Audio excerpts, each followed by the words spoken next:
Ассаламу алейкум достор, жалпыңыздарга кечки салам. Азыр YouTube каналдарынан бир жагдайга көзүм түшүп калды. Тагыраак айтканда, бүтүн Кыргызстандын өзү баса белгилеп айтыптыр. Активдүү мүчөсү, ошондой эле координатору Эмиль Жайчиев мырзанын берген маегине бир аз комментарий берүүнү туура көрдүм. Бүтүн Кыргызстан саясий партиясынын, ошондой эле учурдагы Бүтүн Кыргызстан фракциясынын лидери Адахан Кимсанбаевичке нараазычылыгын билдирип, ошондой эле лидер мындай болбойт, текебер деген сөздөр бекеринен айтылбаптыр, дал келип турат, бул сөздөр чындык турбайбы дегендей таризде сөз айтты. Биринчиден эми абакта кайдыгер эмес кыргыз жарандары бир топ отургандыгы чындык. Кайсы бир кишилер үй камагына чыгышты, кайсы бир бөлүгү отурат дегендей. Ошолордун арасында Бүтүн Кыргызстан партиясынын мүчөлөрү дагы бүгүнкү күндө отурат. Ошолорду абактан чыгарып коюшса экен.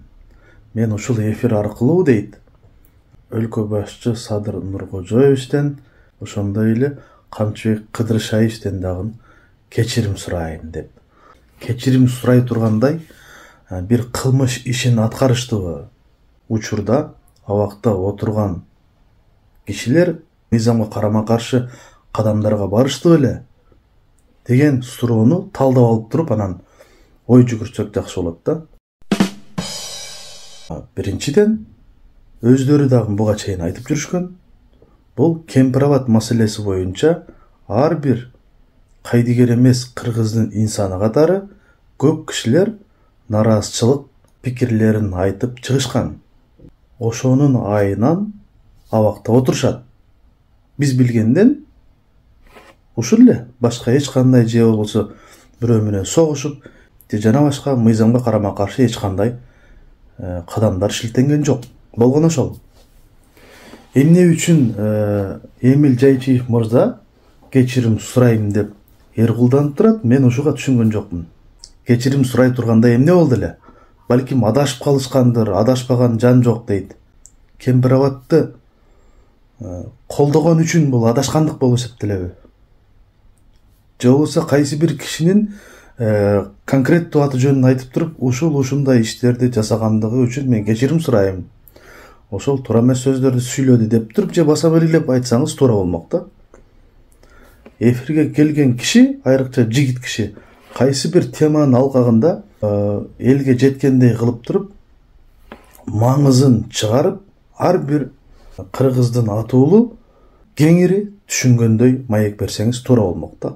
Өзүңүз көрүп чыксаңыз жакшы болмок. Эмне жөнүндө сөз сүйлөдүңүз? Сөзүңүздүн өзөгү каякта калды? Мен таппай калдым өзүңүз айткандай. Ар бир кишинин жаман анан жакшы сапаттары болот. Биз эки тараптуу сын айтсак жакшы болот да. Бир тараптуу ойлойто бербей. 5-6 киши болсо дагы болгону. Бири-бири менен ынтымак иштеше албай жатышат. Бул туура, талашсыз.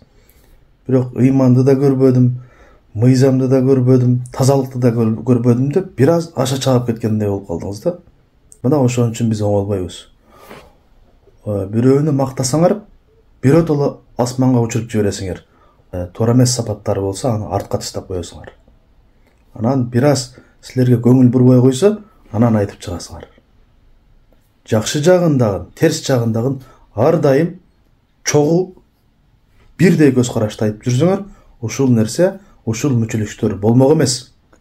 Адахан Кимсанбаевич жакшыбы, жаманбы, ал кишинин мүнөзү терс, корспу, ал өзүңүз айткандай экинчи, үчүнчү маселе. Бирок мыйзам жөнүндө Адахан Мадымаровдай эч ким сүйлөй албайт. Эч ким мыйзамды ыйык сактай албайт. Бул чындык.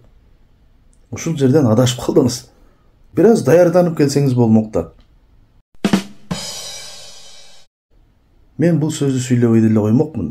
Азыр көрүп отуруп, жигиттик намысым чыдаган жок. Адахан Мадымаров абакта жаткандар тууралуу кайрылып трибунадан дагы айткан жери бар. Эгер байкабасаңыз, байкап көрүп чыксаңыз болот. Ал киши бүтүн Кыргызстандын гана мүчөлөрүн колдойт элем дегендей таризде сүйлөсө туура эмес болуп калат. Ким болбосун мыйзамсыз жаткан болсо деп баса белгилеп айтып келген. Баарына бирдей көз карашта жалпылап айткан. Ар бир кишинин атын атап бөлүп айтпайт. Өзүнүн мүчөсүбү бүтүн Кыргызстандын же болбосо башка партиянынбы? Баары бул кыргызстандыктар болуп эсептелет. Бөлүнүп жарылбаш керек. Анткени кайсы гана депутат болбосун, кайсы гана партиядан болбосун, бул жалпы эл өкүлү болуп эсептелет. Кайсы киши болбосун, анын атына же болбосо уруусуна же тандаган партиясына карап ылгабаш керек. Ар бир кыргыздын атууна бирдей көз карашта болуш керек. Бул мыйзамдуулук болуп эсептелет. Бул телегейге тегиз жасаган мамиле болуп эсептелет. Ушул нерсени унутпаш керек. Билем, Адахан Кимсанбаевдин терс жана корс кишиге жакпаган тескери сапаттары жок эмес, бар. Мен бул жөнүндө айтып, өзүбүздүн каналыбыз аркылуу пикирди билдиргенбиз. Бирок ошол эле учурда жакшы сапаттары да бар. Кыргыз үчүн салмактуу мыйзамдары бар, иштери бар. Бирок муну көп кишилер эмне үчүн көргүсү келбейт, билгиси келбейт, байкагысы келбейт. Бул чындык. Чын нерсени эч качан жалган болгон эмес, калп деп айтканга мүмкүн эмес. Анткени чындык калкып, кайсы жерде болбосун көрүнүп турат. Болгону колдоо жок. Билем, Адахан Мадымаровдун өзүнүн бүтүн Кыргызстан саясий партиясын колдогон мүчөлөрүн бир тартипке салып, бир нукка бура албагандагысы бул туура. Анан Орозайым Нарматова жөнүндө дагы сөз болуптур. Чыканактай кызды деп депутаттык мандаттан алып койгондо дагы унчуккан эмес дегендей сыяктуу сөздөр да болуптур. Кайсы окуу жайда бүтүп алгандагы диплому бул чындыкпы, чындап эле окуп алганбы же башка жолдор менен алганбы? Бул кимиси ырас, кимиси калп, бир гана Кудай, анан Орозайымга белгилүү. Бул боюнча Мадымаров эмне деп айтыш керек эле? Кантип колдоо көрсөтүш керек эле? Учурдагы бийликтин текшерүүсү боюнча, изилдөөсү боюнча бул жалган деп аныкталган болуп атса диплом. Негизи ушундай да. Тилекке каршы ушундай. Кыргызбыз, сиз да, биз да. Бирок чындыкка жакыныраак сүйлөй турган болсок, кыргыз мамлекетинин атуулдары 80% дээрлиги бир нукта жүрө албайт, өз позициясына ээ боло албайт, принциптери менен бекем тура албайт. Ошондуктан биздин жалпы эле кыргыз журтунун пейилине жараша, жүрүм турумуна, аң сезимине ылайык жараткан жол башчы жиберет экен. Өзүбүзгө ылайык президент болот экен. Ошого жараша өлкөдө стабилдүүлүктүн канчалык деңгээлде орношу же орнобошу көз каранды болот экен.